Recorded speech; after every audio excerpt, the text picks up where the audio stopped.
বুধবার সকালে প্রধান উপদেষ্টার কার্যালয়ে রাষ্ট্র সংস্কারের লক্ষ্যে গঠিত কমিশনগুলোর 4টি নিজেদের প্রস্তাবনা জমা দিয়েছে। এ বিষয়ে ফরেন সার্ভিস একাডেমিতে সংবাদ সম্মেলনের আয়োজন করে প্রধান উপদেষ্টার প্রেস উইং।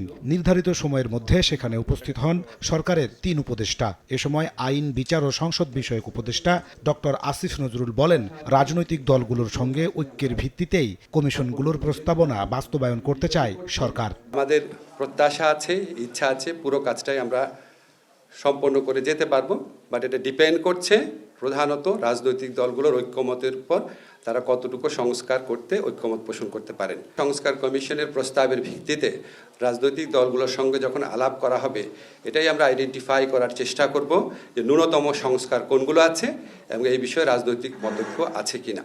এক প্রশ্নের জবাবে বন, পরিবেশ ও জলবায়ু পরিবর্তন বিষয়ক উপদেষ্টা সৈয়দা রিজওয়ানা হাসান জানান, আগামী মাস থেকে খসড়া প্রস্তাবনাগুলো নিয়ে রাজনৈতিক দলগুলোর সঙ্গে আলোচনা শুরু হবে। সংলাপ শেষ হলে ফেব্রুয়ারির মধ্যে সংস্কারের রোডম্যাপ দিবে সরকার। একদিকে যেমন রাজনৈতিক দলগুলোরও কিছু দাবি আছে, অন্যদিকে জনগণেরও কিছু দাবি আছে, একসাথেও কিছু দাবি আছে।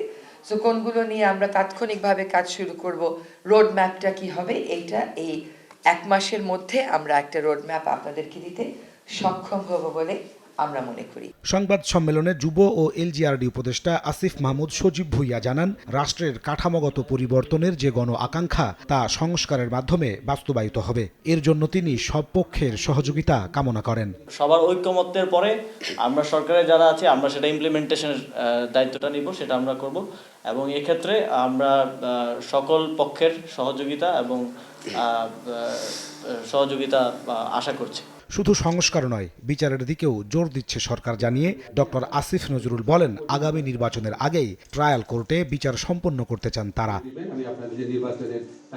নাজমুস সালেহী, সময় সংবাদ, ঢাকা।